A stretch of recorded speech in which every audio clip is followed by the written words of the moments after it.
सुविशाल गच्छाधिपति पूज्यपाद आचार्य देवेश श्री दौलत सागर सुरीश्वर जी महाराजा के जन्म शताब्दी महोत्सव के उपलक्ष्य में क्रांतिकारी प्रवचनकार श्वेतांबर मूर्ति पूजक तपोगच्छीय सुविशाल सागर समुदाय के गौरव पूज्य पन्यास प्रवर श्री विराग सागर जी महाराज द्वारा विराग क्रांति वाणी का हृदय भेदी धारदार प्रवचन जिन शासन जिंदाबाद। जय गिरिराज, जय आदिनाथ, जय गुरुदेव।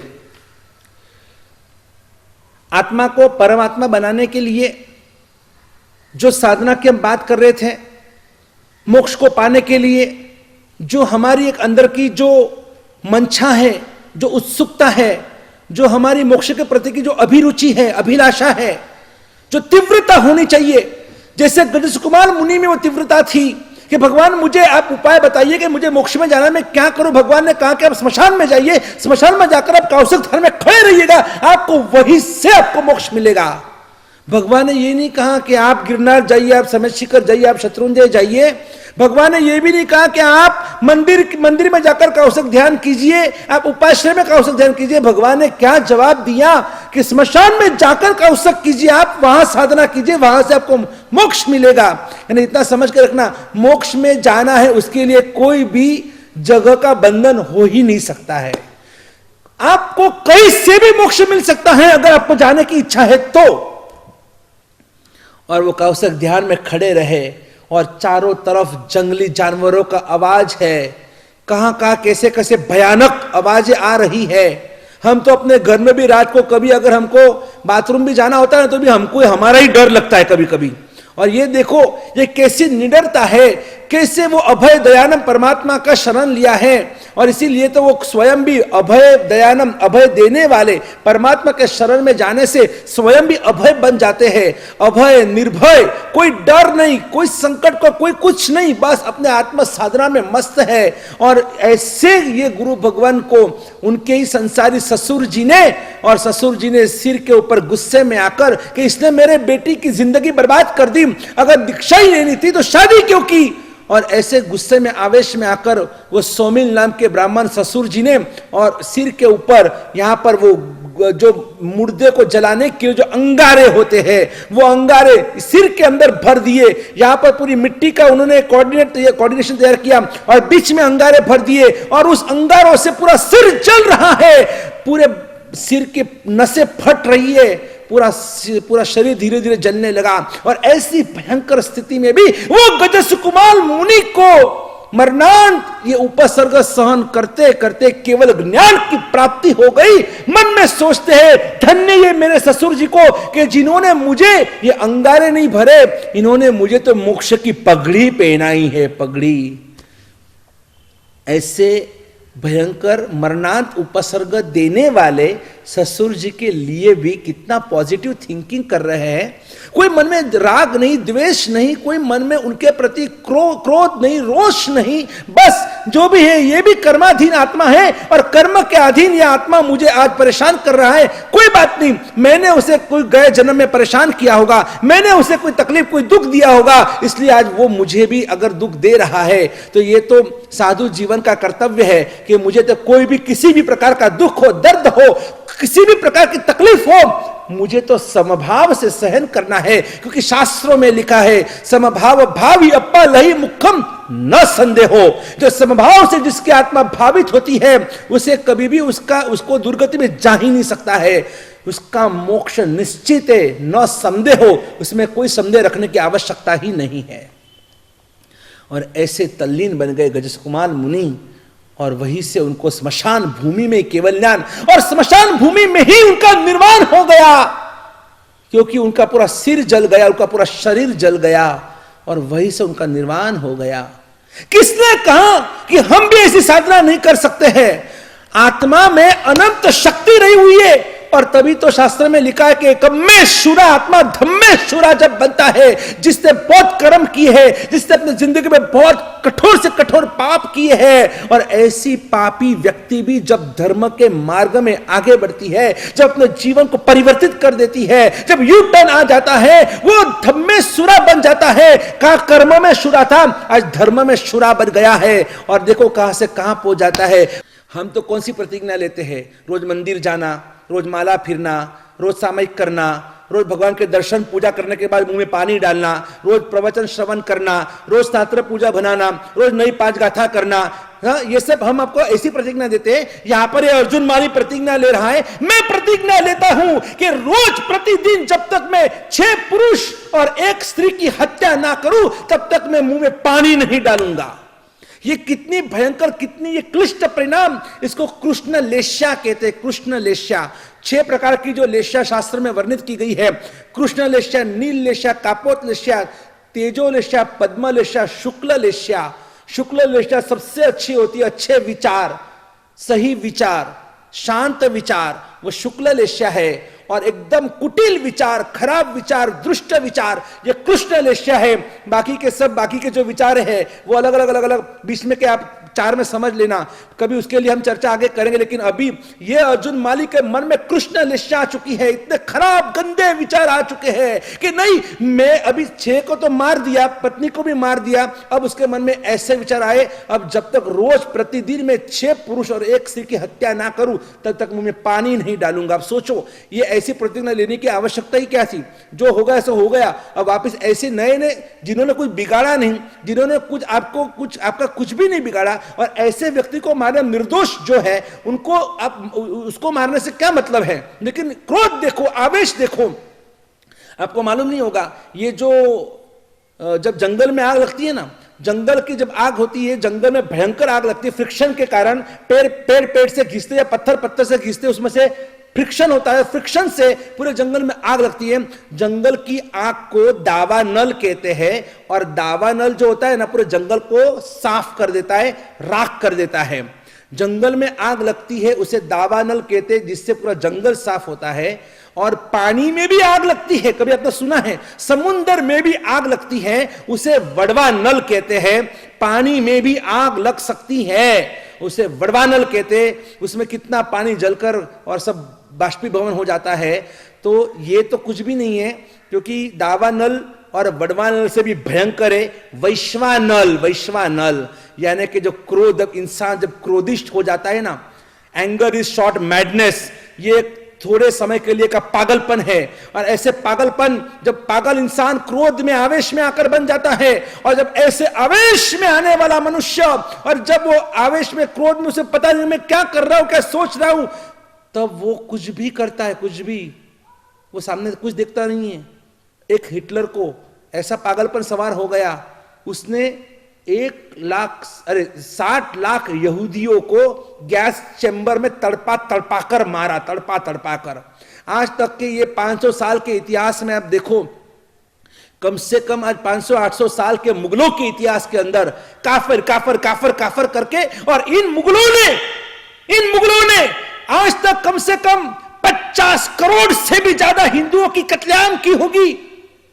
आज भी देखो, कश्मीर में देखो, आज पाकिस्तान में देखो, बांग्लादेश में देखो, क्यों ये सीए का कानून लाना पड़ा? क्यों ये सब एनआरसी के कानून लाने पड़े हमारे देश के अंदर? कहीं ना कहीं वहां पर हमारे जो हिंदू प्रताड़ित हो रहे हैं, हमारे जो क्रिश्चियन हैं, हमारा जो वहां पर जो जैन संघ, जैन हमारे समाज के लोग हैं, वहां पर जो भी कुछ जो माइनॉरिटी के अंदर रहने वाले पारसी कौम वगैरह, जो भी बौद्ध, ये सभी को, सिख, इन सभी को वहां पर प्रताड़ित किया जाता है। और इसीलिए उनको शरण हमारे हिंदुस्तान ने दी हुई है। आज तक इन्होंने यही तो काम किया है, हमेशा तोड़ फोड़, काफिर कर। और हमारे हिंदुओं के मंदिरों तोड़ दिए, कितने जैन मंदिरों को तोड़कर उन्होंने अपने मस्जिद बना दी। ये सब कुछ इतिहास गवाह है। हमारे कितने 52 जिनारों को उन्होंने मस्जिद में ट्रांसफर कर दिया। आज भी देखो कुतुब मीनार, आप देखिए कुतुब मीनार में वहां पर लिखा हुआ है, कितने मंदिरों के मूर्तियों को तोड़-तोड़कर, मंदिरों के आरस को तोड़-तोड़कर ये कुतुब मीनार खड़ा किया है। वहां पर तख्ती है, तख्ती में लिखा हुआ है, इतिहास इसका साक्षी है। ये ताजमहल के ऐसे थोड़ी बनाए, लोग 7 वंडर्स ऑफ द वर्ल्ड के अंदर ताजमहल देखने को आते हैं। इस ताजमहल के पीछे भी हमारे हिंदू और जैन मंदिरों का आरस तोड़कर मंदिर तोड़कर उसका आरस इसमें लगा हुआ है। क्या वो क्या अरब कंट्री में गए थे क्या आरस लेने के लिए? ये हमारे मंदिरों के आरस ताजमहल में लगे हुए हैं। हमारे जैन मंदिर, शिवालय, जिनालय, और उससे ये पूरा ताजमहल। ऐसे इतिहास में क्या क्या नहीं मिलता है। लेकिन मेरा ये कहना है कि जब इंसान पागल बन जाता है, जब गुस्से में आवेश में आ जाता है, तब उसे ये भान नहीं होता है कि मैं क्या हूं, कौन हूं, कहां हूं। और उसको वैश्वानल कहते हैं। वैश्वानल पूरे दुनिया को तबाह, पूरे दुनिया को खत्म करने की, ये जो भी हमारे अफजल खान देखो, औरंगजेब देखो, ये जो भी जो हमें पाठ्य पुस्तकों में पढ़ाया जाता है, ये सब ग्रेट ग्रेट ग्रेट। कहां के ग्रेट भाई? क्या किया उन्होंने हमारे हिंदुस्तान के लिए? हमारे यहां पर आकर हमारी तबाही तो की है। ये मैं पहले की बात बता रहा हूं, आज वर्तमान के लिए मुझे कुछ बोलना नहीं है, क्योंकि सबको पता है कि आज हमारे देश के अंदर ये जो कोरोना जो पनपा है, जो आगे बढ़ा है, हर जगह गांव गांव में किसके कारण आगे बढ़ा है सबको मालूम है। इसलिए मैं उसके लिए कोई चर्चा करना नहीं चाहता हूं। लेकिन ये वैश्वानल क्रोध भयंकर है, और इसीलिए मन को हमेशा है ना शांत रखना सीखना चाहिए। हां, जहां पर देवगुरु धर्म का अपमान हो, जहां पर राष्ट्र की बात आए, वहां पर हम शांत नहीं बैठ सकते हैं। जहां पर हमारे माता पिता कोई अपमान करे, हमारे भारत माता का कोई अपमान करे, जहां अगर हमारे समाज के ऊपर कोई उंगली उठाए, जहां पर हमारे माता बहनों के सामने कोई आंख भी ऊपर करे, उस समय पर हम चुप नहीं बैठेंगे। वहां तो आपको जो भी करना पड़े ना, आपको करने की छूट शास्त्र के अंदर दी गई है। सच्चा जैन वो है, सच्चा हिंदू वो है, सच्चा हिंदुस्तानी वो है जिसके एक हाथ में माला हो और दूसरे हाथ में भाला हो। वही सच्चा जैन, वही सच्चा हिंदू, वही सच्चा हिंदुस्तानी होता है। सिर्फ माला लेकर कुछ नहीं होगा, माला के साथ भाला भी आवश्यक है। माला की जगह पर माला सही है और भाले की जगह पर भाला सही है। और तभी जाकर राणा प्रताप का भाला आज भी हम याद करते हैं, शिवाजी की तलवार आज भी हम याद करते हैं, भीम की गदा आज भी हम याद करते हैं, अर्जुन का वो टंकार, वो धनुष्य गांडीव आज भी हम याद करते हैं। जरूरी है ये सब भी, हमारे जितने भी यक्ष यक्षिणी देव देवी जो भी है ना, उनके हाथ में भी शस्त्र होते हैं। आप देखिए मंदिर के अंदर भी जो हमारे अधिष्ठायक देव देवी होते हैं, उनके हाथ में भी शस्त्र, घंटा करना वीर देखो तो धनुष्य बाण लेकर खड़े हैं। आप देखो नाकोड़ा भैरू जी देखो, आप बाणीभद्र जी वीर देखो, आप चक्रेश्वरी पद्मावती देखो, इन सभी के हाथ में शस्त्र होते हैं। क्योंकि डिफेंस के लिए, रक्षा के लिए शस्त्र उठाना कोई गुनाह नहीं, कोई पाप नहीं है। यहां पर तो सिर्फ एक अपने मन के अंदर ऐसी अंदर में घृणा निर्माण हो गई कि मैं रोज 6 पुरुष स्त्री की हत्या करूंगा, और 6 पुरुष स्त्री की हत्या करने वाला ये अर्जुन माली, और ऐसा घनघोर और इतना निकाचित कर्म बंद कर रहा है। रोज ढूंढता है इस जंगल में कहां से मुझे 6 पुरुष मिले, और उन 6 की हत्या करता है, एक स्त्री की हत्या। रोज 6 पुरुष 1 स्त्री, 6 पुरुष 1 स्त्री करते करते करते करते 1 महीना निकल गया, 2 महीने हो गए, 3, 4, 5, 6 महीने तक, 6 महीने तक। अब सोचो 180 दिन तक इस व्यक्ति ने 6 पुरुष और रोज 1 स्त्री की हत्या, यानी कितने हुए मालूम है? टोटल गिनो आप, एक दिन के 7 की हत्या, 7 पंचेंद्रिय मनुष्य की हत्या, तो 180 दिन मल्टीप्लाई बाय 7 यानी कितने हुए? लगभग आप गिनो तो 1260, हाँ, लगभग 1260 मनुष्यों की हत्या करने वाला ये हत्यारा, ये खूनी, ये अर्जुन माली। और जब सुदर्शन श्रेष्ठी पुत्र को पाकर, और जब उनका संयोग हुआ, और संयोग होते ही मन के अंदर एक भावना थी, नहीं बस अभी मेरा जीवन में मैंने बहुत पाप किए, मैंने बहुत खून किए, और ऐसा परिवर्तन आ गया कि कहते हैं कि जब धर्म का असली योद्धा, जब रंग में आता है, तब आग को भी ठंड लगती है और पानी को पसीना आता है। ये धर्म का असली योद्धा रंग में आना चाहिए, और यही किया अर्जुन माली ने। भगवान महावीर का शिष्यत्व स्वीकार किया, भगवान को जाकर कहा भगवान मुझे इस पाप से मुक्त करो। अरे मैंने क्रोध के आवेश में आकर मैंने कितने कितने जीवों की हत्या की है, भगवान मुझे इस पाप से मुझे मुक्त करो, मैंने बहुत गलत किया जिंदगी के अंदर। जाग्या त्यार्थी सवार, जब से आपकी आंखें खुली ना, तब तो अब जीवन में परिवर्तन लाओ।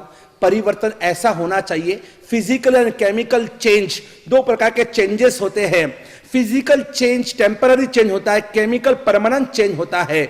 आप देखो पानी को आप जब फ्रीज में रखते हैं, पानी को फ्रीज में रखो तो फ्रीज में जाने के बाद पानी क्या होता है, जो कि बर्फ बन जाता है, पानी बर्फ हो जाता है, जम जाता है, और उसी बर्फ को अगर आप फ्रीज में से बाहर निकालो तो वापिस वो बर्फ क्या बन जाता है, वापिस जैसे थे वैसे वापिस वो पानी बन जाता है। पानी, बर्फ और पानी, यह है फिजिकल चेंज, थोड़े समय के लिए का चेंज। और केमिकल चेंज, गाय घास खाती है, घास खाने के बाद और फिर उस घास का दूध बनता है, दूध में अगर आप उसमें अंदर मेलवन डालते हैं, दूध का दही बनता है, दही का छाछ बनता है, छाछ में से मक्खन बनता है, मक्खन में से घी बनता है। जो प्रोसेस चलती है उसमें, यानी एक बार मक्खन में से घी बनने के बाद देखो आप, घी कभी वापस रिवर्स नहीं जाता है, घी कभी मक्खन नहीं बनता है, मक्खन कभी छाछ नहीं, छाछ कभी दही नहीं, दही कभी दूध नहीं, दूध कभी घास नहीं। एक बार परिवर्तन हो गया, ऐसा हो गया, केमिकल चेंज है। और ऐसा ही चेंज, ऐसे ही परिवर्तन हमारे जिंदगी में आना चाहिए। हम तो चातुर्मास जब आता है, 4 महीने 1.5 महीना जो भी, हम बस आराधना के दिन आ गए, अभी तक बहुत पाप कर लिया, 1.5 महीना वापस जम जाते हैं। गुरु भगवंतों के सहयोग में, उनके समागम में आकर हम एकदम जम जाते हैं, हम बहुत आराधना साधना तपस्या वगैरह कर लेते हैं, वापस पर्यूषण पूरे हुए, वापस वही पाप की दुनिया में चले जाते हैं। चौमासा पूरा हुआ, गुरु भगवंतों का विहार हो गया, सत्संग पूरा हो गया, वापस हम कुसंग में चले जाते हैं, वापस जैसे थे वैसे बन जाते हैं। नहीं, परिवर्तन तो केमिकल चाहिए। एक बार जो परिवर्तन हो गया सो हो गया। जैसा परिवर्तन अर्जुन माली के जीवन में हुआ, जैसा परिवर्तन धन्नाशाली भद्र जी के जीवन में हुआ, सुनेंगे हम कैसे कैसे महापुरुष हो गए और कैसे उन्होंने जीवन में अपने आप को बदल दिया। हमको भी बदलना है, और बदलने के लिए सुनते रहिए कि प्रतिदिन ये रोज के प्रवचन, बहुत सारे गुरु भगवान के प्रवचन चल रहे हैं। आप जिस गुरु भगवान को आप चाहते हो उनके प्रवचन आप सुनते रहिएगा। आपके जीवन में परिवर्तन लाना ही है, ये जरूरी है। जय गिरिराज, जय आदिनाथ, जय गुरुदेव। लाभार्थी परिवार श्री चिमणलाल माणिक चंद वाडावाला परिवार शिरूर, शांति भाई, प्रवीण भाई, अशोक भाई, जितेंद्र भाई, डॉक्टर राजकुमार भाई, तेजपाल भाई, डॉक्टर दिनेश भाई, हितेश भाई, डॉक्टर कल्पेश भाई, अमित भाई एवं समस्त वाडावाला परिवार पुणे, पिंटू भाई, विशाल भाई, डॉक्टर कल्पेश भाई, डॉक्टर धर्मेश भाई, डॉक्टर सचिन भाई, डॉक्टर चिराग भाई, दर्शत भाई एवं समस्त परिवार, बार्शी, बारामती नगर, पुणे। सौभाग्यवती मणिबेन डायालाल जी विनायकिया परिवार, डीसा निवासी, हाल पुणे। सौभाग्यवती सुनंदाबेन केशवलाल जी जीरावला परिवार, गढ़ शिवाना निवासी, हाल Pune. Firm Raj auto spare Pune, Jirawala plastic private limited Pune. Hiralal ji Kundanmal ji Jain परिवार, पोसालिया निवासी, हाल पुणे।